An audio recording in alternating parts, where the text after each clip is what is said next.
There is a thin line between spiritual awakening and psychosis. Huh? Spirituality is often portrayed as beautiful, enlightening, and liberating.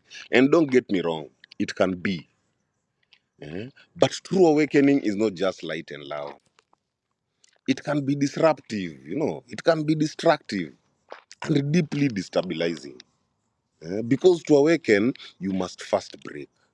Mm? So, what is spiritual awakening really? Eh? Spiritual awakening is not just feeling connected to nature or sensing synchronities. It is an existential unraveling because your identity dissolves, your beliefs collapse, your sense of normal no longer applies. You know, you begin to question reality itself. This is not poetic, it is terrifying, especially if your body and nervous system are not ready to handle it. Eh? You can go 0 to 100 real quick. From I am part of something divine to nothing is real and I don't know who I am anymore. You know, the nervous system can be the gateway or the block because it is the container of your consciousness. Mm. So, if it is regulated and strong, it can hold awakening, even the terrifying parts. But if it is dysregulated, if it is traumatized or even already at its limit, then awakening overloads it. Uh, That's when you move from expansion to into fragmentation, and that fragmentation can look and feel like psychosis.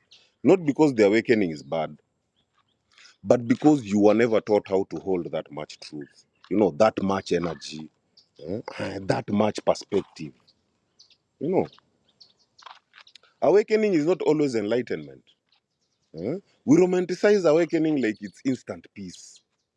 But what most people call awakening can feel more like a spiritual breakdown. Things like hearing voices, which can either be your intuition, your shadow, your ancestors, your projections, Things like feeling like you're watching yourself from outside your body. Mm. Losing track of time and space. Mm. Forgetting how to function in a normal society. This is not always psychosis, but without grounding practices, without a community or even trained support, it can slip into delusion, you know, and that's the danger zone. When unintegrated, spiritual awakening is mistaken for elevation, but is actually a disassociation. Hmm?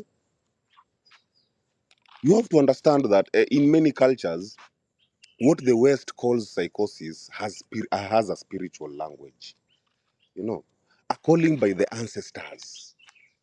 The spirits are speaking. You are crossing realms. But without structure, safety, and integration, those experiences don't evolve into clarity. They spiral into terror, eh,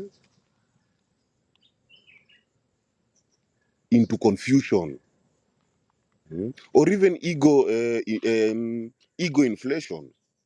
You know, you start thinking, you are a chosen one, and everyone else is lost.